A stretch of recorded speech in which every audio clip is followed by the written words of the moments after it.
한번 따라하실까요? 고난주간에 무슨 일이 일어났는가?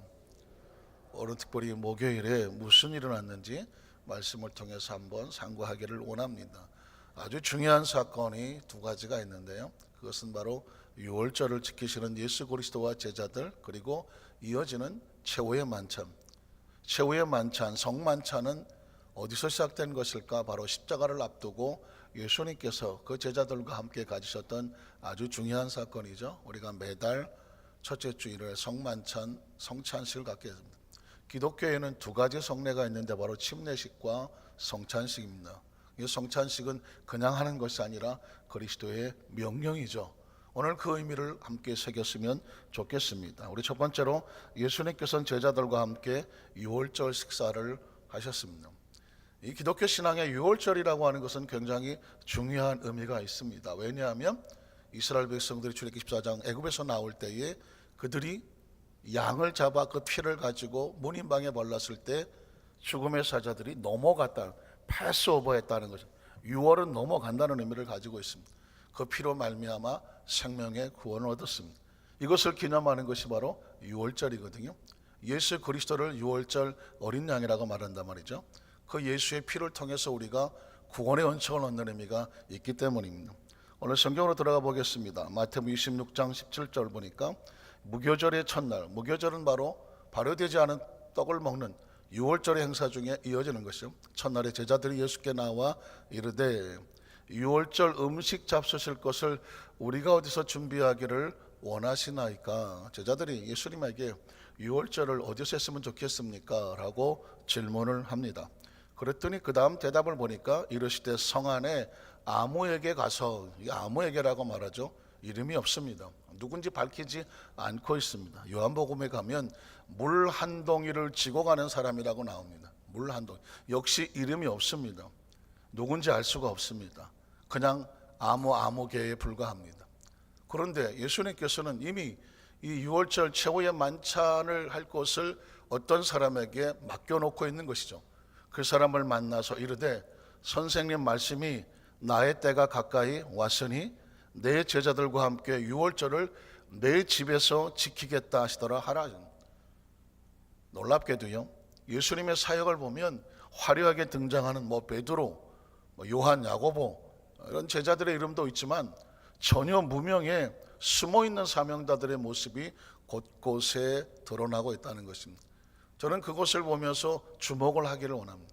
우리는 화려하고 유명한 사람이 아니라고 할지라도 예수님의 사역 속에 결정적이고 중요한 순간에 무명의 크리스찬이지만 아주 중요한 일을 감당하는 사명자들의 모습을 우리 가슴에 새길 필요가 있기 때문에 그렇습니다.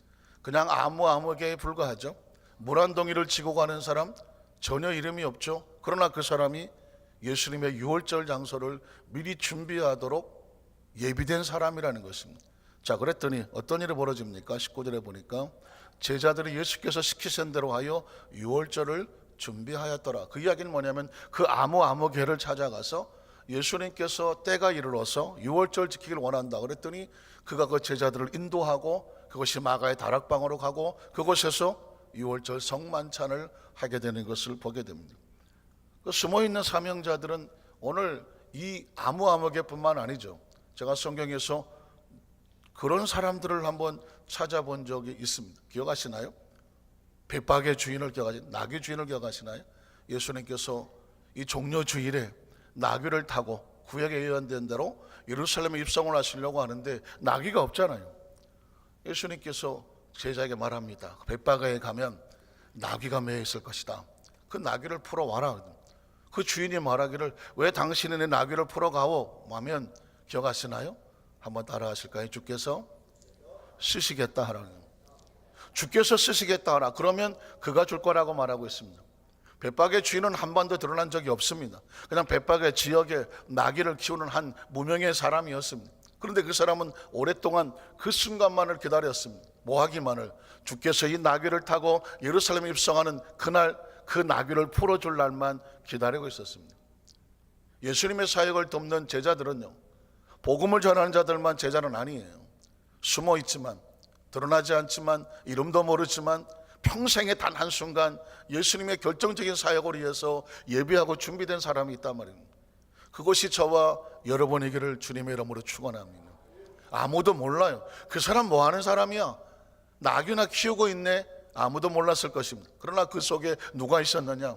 하나님의 성령께서 예비하셔서 그리스도의 사역에 동참하는 사람입니다.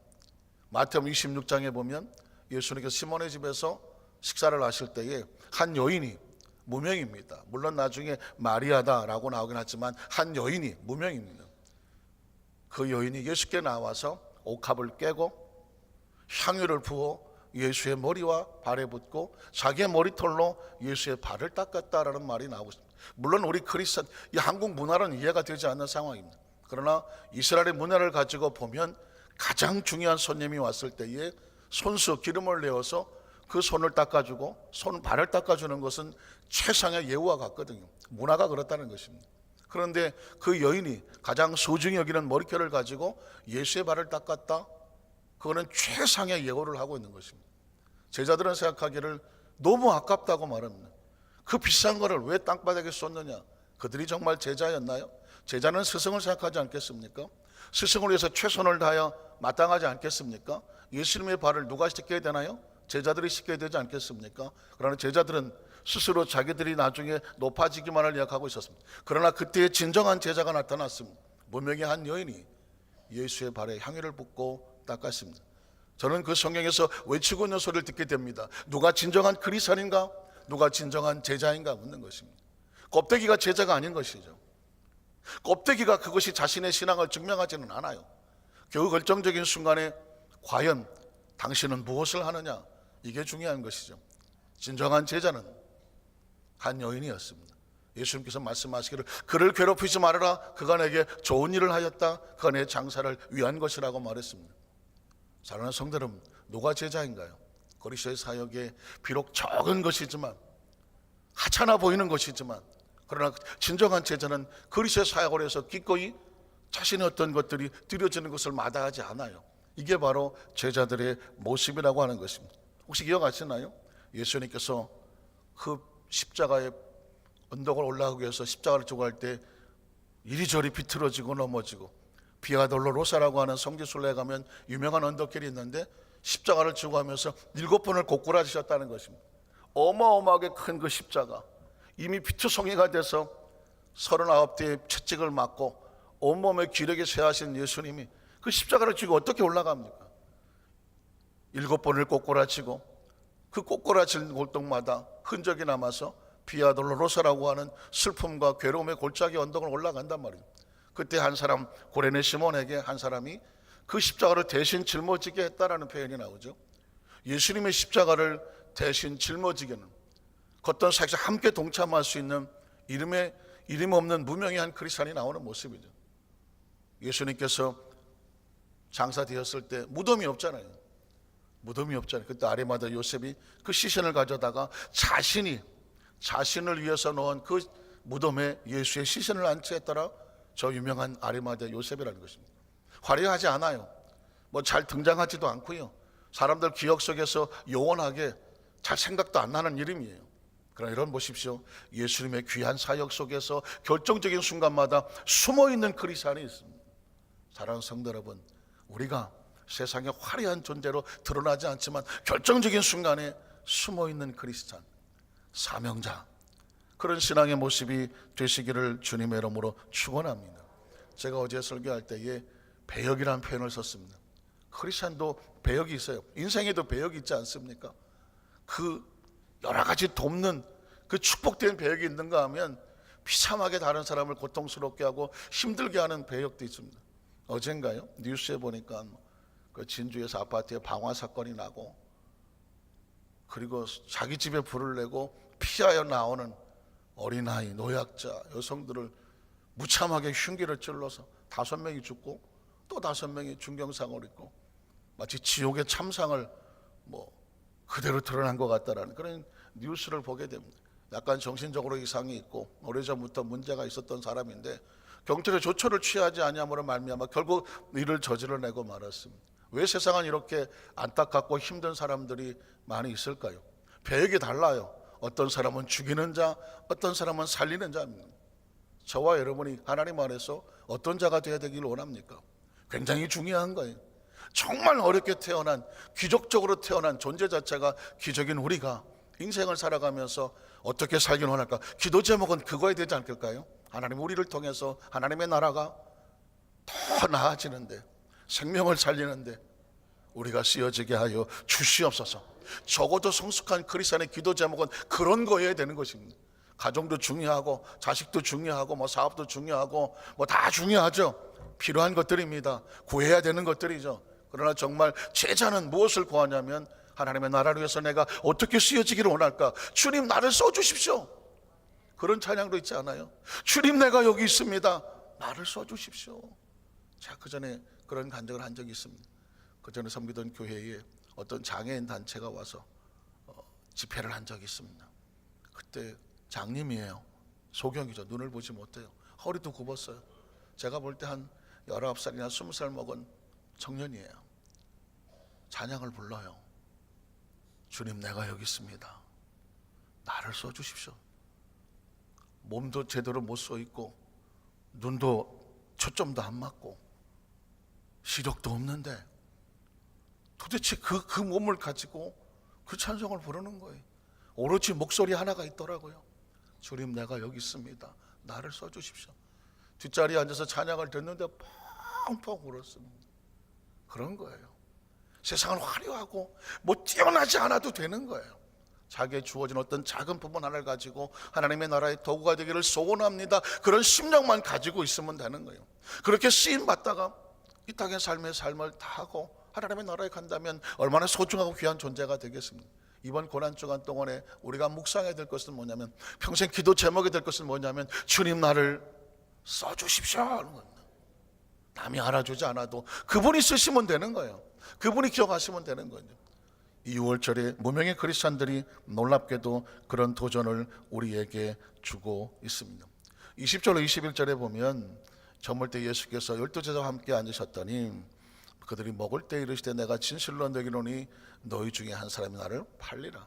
세상에 아주 최악의 배역을 맡은 한 사람의 등장을 하는데 너희 중에 한 사람이 나를 팔 거다 라고 말했습니다. 그 다음 절에 보니까 그들이 몹시 근심하죠. 제자 12이 다 가슴이 뜨거워지고 불안의 초조에 견딜 수 없어. 난가?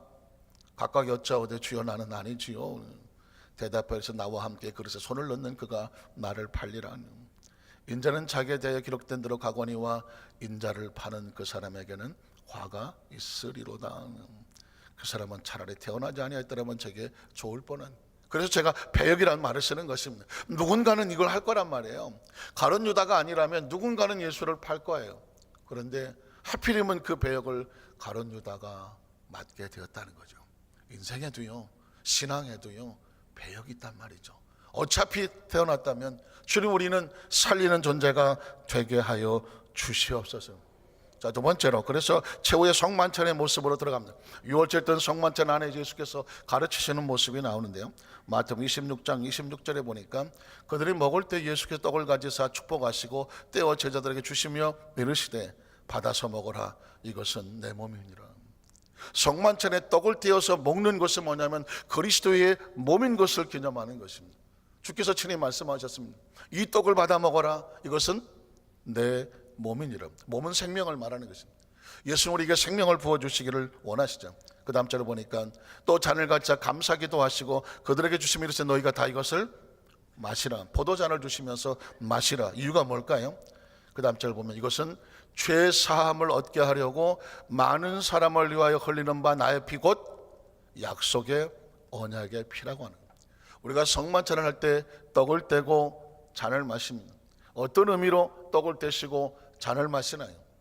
그 떡은 예수님의 찢겨진 살이고 그 잔은 피 흘린 피란 말입니다. 그 떡과 그 잔을 먹고 마시며 그리스도께서 날 위해서 몸짓고 피 흘려 죽으시며 우리로 하여금 죄사함을 얻게 하시며 구원받는 은총을 주셨구나를 기념하면서 가슴에 품고 예식에 참여하게 되는 줄로 있습니다. 여기서 굉장히 중요한 거 있죠. 왜 우리가 죄사함을 얻는데 그가 피를 흘리시나요? 어디서 왔을까요? 바로 6월절 어린 양, 그 피를 흘림으로 말미암아 그 피를 바른 것마다 사는 역사가 나타났고요. 구약 시대에 이 제물이 바로 예수님의 제물의 모습과 같아요. 제가 그 얘기를 한번 한 적이 있었죠. 제사장에게 소를 가져오거나 양을 가져와요, 죄인이. 그리고 이 제물을 드리면서 내 죄가 속죄하기를 원합니다. 그때 제사장은 뭘 하냐면 한 손으로는 소나 양의 머리에 손을 얹고 한 손으로는 죄인의 머리에 손을 얹는 거예요. 그리고 기도하는 것입니다. 중보자죠. 기도하면 이 죄인의 죄가 이 소와 양의 제물에게 전가가 되어져요. 그 죄를 뒤집어 쓰고 이 소와 양은 제물로 하나님 앞에 드려지게 된다는 것입니다. 그것이 매일매일 드려지는 속죄 제물과 같아요. 화목 제물이 그렇단 말입니다. 그런데 그 제물을 죄기 위해서 우리가 얼마나 많은 소가 필요할까요? 얼마나 많은 양이 필요할까요? 예수님이 이 땅에 오셔서 그 많은 소와 양 이제는 다 필요 없다. 예수님께서 대신 제물이 되어 주시겠다는 것입니다. 히브리서 10장 8절로 10절에 보면 그 말이 나와요.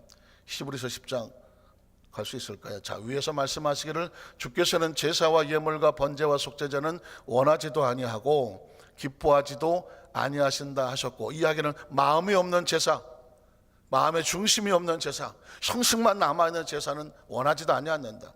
이런 다 율법을 따라 형식적으로 드리는 것이라. 그래서 그 후에 말씀하시기를 보시옵소서 내가 하나님의 뜻을 행하러 왔나이다 하셨으니 그 첫째 것을 피하셨습니다. 첫째 구약의 제사와 율법을 피하시는 이것은 둘째 것으로 예수 그리스도의 은혜와 대속을 세우려 하심이라.